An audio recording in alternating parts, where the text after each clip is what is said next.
I said your name not loudly, not for applause. I said it because names matter, because when someone says your name, they're acknowledging that you exist, that you've been seen, that you were still here in a world that moves too fast and listens too little. It's easy to feel invisible, easy to feel like your efforts don't count, like your voice gets lost in the noise. But the truth is, every step you've taken, every time you didn't quit, every moment you chose to keep going, it all matters. Today isn't about becoming someone else. It's about remembering who you already are. So when I say your name, I'm not just calling you forward. I'm reminding you that your story isn't over yet.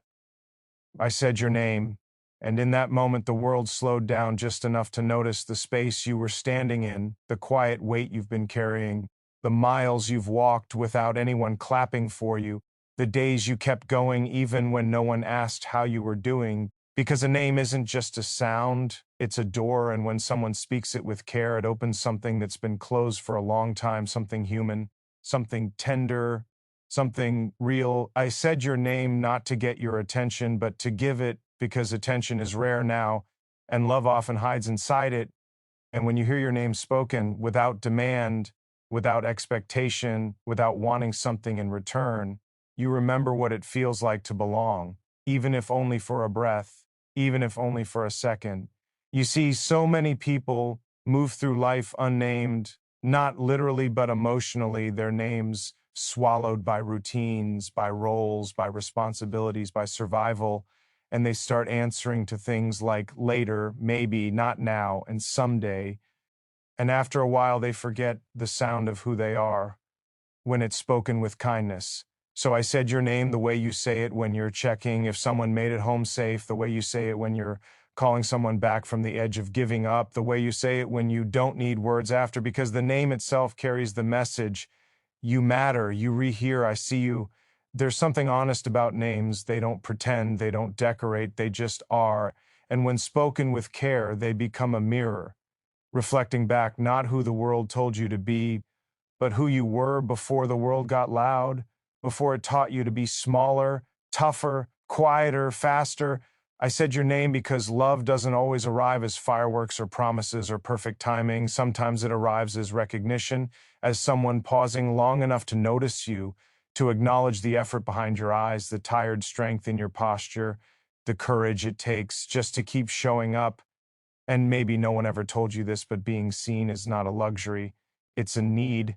And when it's unmet, people don't break all at once. They fade slowly, quietly, smiling while disappearing, doing everything right on the outside while feeling unnamed on the inside. So when I said your name, I wasn't calling you out. I was calling you back, back to yourself, back to the part of you that still feels deeply even after disappointment, that still hopes even after loss, that still believes connection is possible even after being overlooked, because names hold history.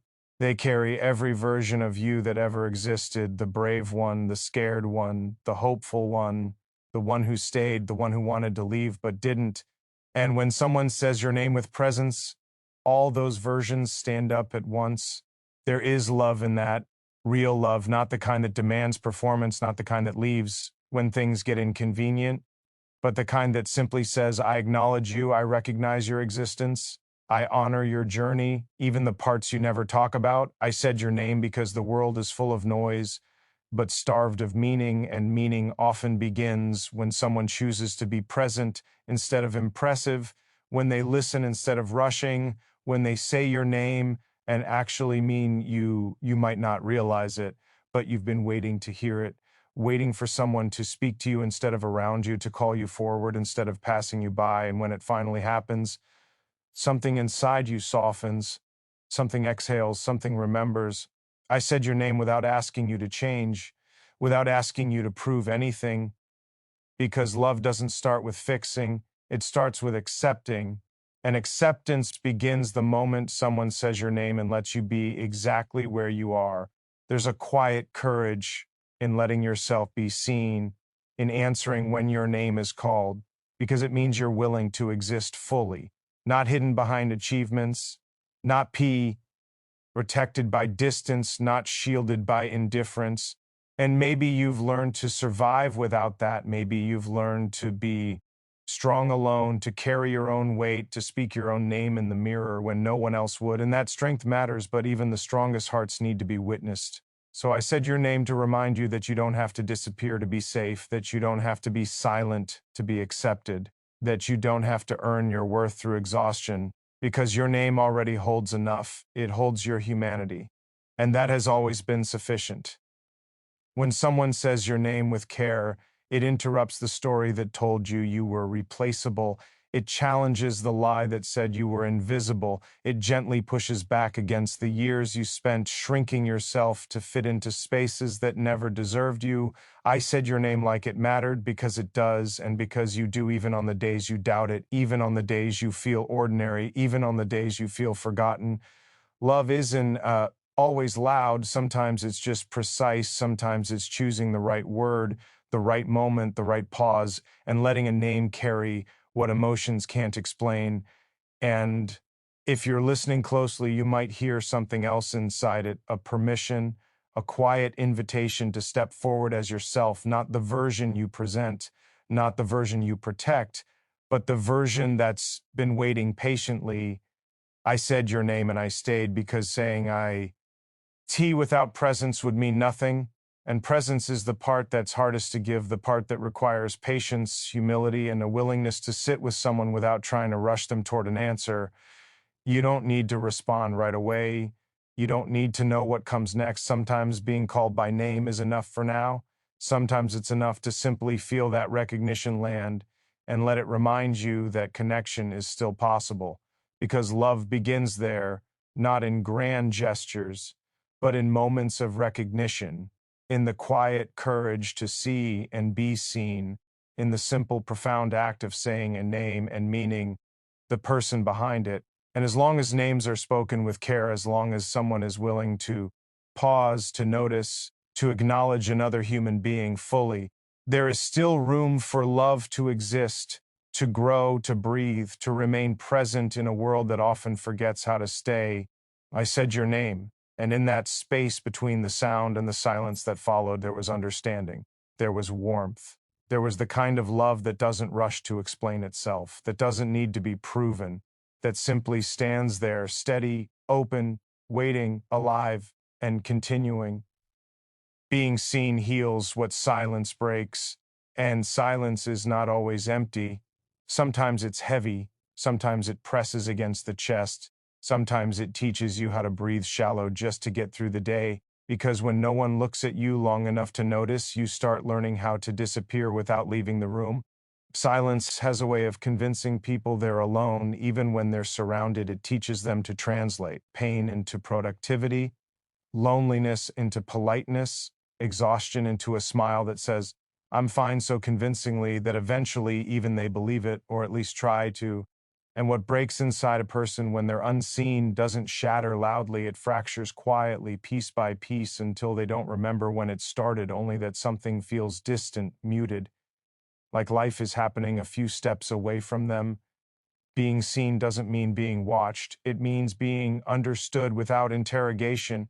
It means someone noticing the pauses in your voice, the way your energy changes when certain subjects come up, the effort it takes for you to stay present when leaving would be easier.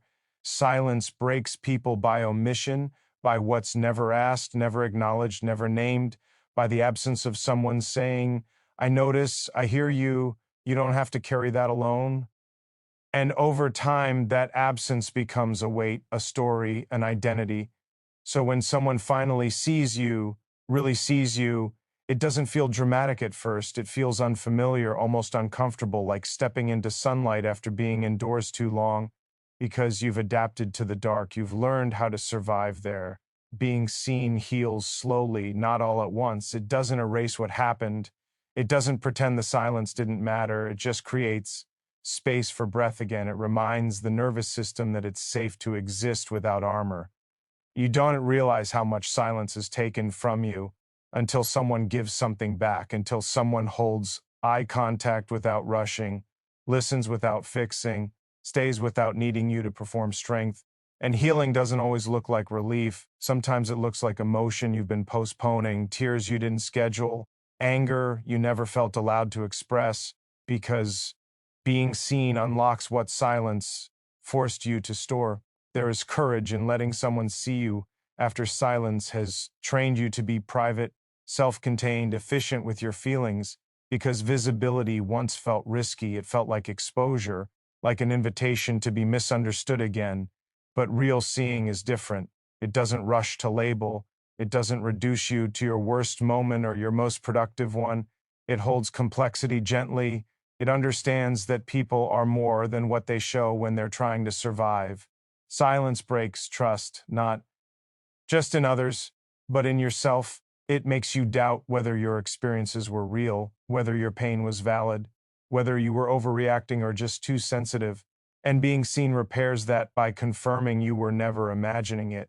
When someone sees you, it affirms your inner reality. It says your feelings make sense in context, your reactions have history, your presence has meaning beyond usefulness.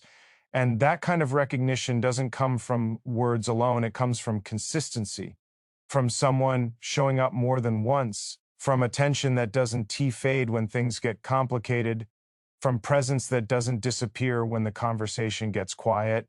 Silence teaches people to handle everything alone, to minimize their needs, to become easy to be around. And being seen gently challenges that lesson. It offers a different truth, one where you don't have to earn care by being low maintenance. Healing happens in the nervous system before it happens in the mind, and being seen calms something primal, something ancient, the part of us that just wants to know we're not alone in the dark. You don't need an audience, you need acknowledgement. One person who notices when you're quieter than usual, who senses when your laugh is doing extra work, who understands that strength can coexist with tiredness. Silence breaks people by making them feel interchangeable, invisible, optional, and being seen restores a sense of irreplaceability, not in an ego-driven way, but in a human one. IT tells you that your absence would be noticed, that your presence adds something specific, something that cannot be replicated. And once you've been truly seen, even briefly, something shifts. You may still be quiet, still be reserved, still be careful, but you're no longer completely hidden from yourself. Because the moment someone sees you, really sees you, the silence loses some of its power. It no longer defines you. It becomes something that happened to you, not something that is being seen. Doesn't fix everything, but it gives you back a starting point, a place to stand, a sense of grounding that says you exist in this moment as you are without explanation. And from that place, healing continues, not loudly, not perfectly, but honestly, carried forward by recognition, by presence, by the simple, life-altering truth that silence may have broken parts of you, but being seen is already putting them back into alignment, one quiet moment at a time. Presence is louder than praise, because praise can be spoken without weight, without risk, without staying. And presence always costs something: time, attention, patience, the willingness to be there when there is nothing impressive happening. Praise is easy to give from a distance. It fits into messages, comments, quick reactions. It sounds good and fades fast. But presence requires your body, your focus, your decision to remain when there is no spotlight, no reward. People remember who stayed more than who applauded, because applause ends and presence continues. It sits with you in silence. It absorbs discomfort. It shares the same air, and in that shared space, something real happens. You can praise someone's strength without ever knowing their fear. You can admire resilience without witnessing exhaustion. But presence puts you close enough to feel the truth of another person, close enough to understand that survival is not a performance. Presence listens without preparing a response. It notices what isn't being said. It respects pauses instead of filling them. It allows emotion to arrive on its own time, and that kind of listening changes people. Praise often celebrates outcomes. Presence honors process, the unseen effort, the quiet discipline, the days that didn't look successful but still required courage to endure. When someone chooses to be present, they communicate safety, not through words, but through consistency, through showing up again, through staying even when the moment loses momentum. Presence doesn't rush healing. It doesn't demand progress. It understands that some things unfold slowly and that patience is a form of care. There are moments when praise feels hollow, when words bounce off because the nervous system is tired, overwhelmed, or guarded. And in those moments, presence speaks directly to the part of us that just wants to know we're not alone. Presence doesn't try to fix what it doesn't fully understand. It allows complexity. It accepts that some questions don't have answers yet, and that uncertainty is not a failure. Being present means sharing vulnerability because staying with someone means you can't hide behind advice or distance. You have to be human with them, imperfect, attentive, real. Praise can elevate, but presence stabilizes. It grounds people when they're spinning. It offers something solid to hold on to when everything else feels uncertain. There is trust built in presence because trust is formed not by what is said once, but by what is done repeatedly, by who shows up when it would be easier not to. Presence notices patterns, remembers details, senses shifts. It recognizes when someone is carrying more than usual, when their energy has changed, when their silence means something different today. And that kind of attention tells a person they matter beyond their usefulness, beyond their achievements, beyond what they contribute or produce. Presence is an act of respect. It says you are worth my time, my focus, my restraint, my willingness to stay engaged without distraction. In a world trained to reward noise, presence feels quiet, almost invisible, but its impact lasts longer than applause ever could. Because long after praise is forgotten, presence is remembered as a feeling, a steadiness, a moment when someone chose to stay close instead of standing back. Presence doesn't announce itself, it doesn't seek credit, it doesn't need acknowledgement, it simply remains, and in remaining, it does the work that words cannot. And when someone experiences that kind of presence, they learn something important, that they don't need to impress to be valued. They don't need to perform to be cared for. They don't need to be extraordinary to be worthy of someone staying. Presence teaches people how to offer the same to others, how to listen more than they speak, how to stay more than they react. And that is why presence is louder than praise, because it reshapes how people understand connection, how they experience support, how they define love, not as something spoken once and forgotten, but as something lived moment by moment through attention, patience, and the quiet strength of simply being there.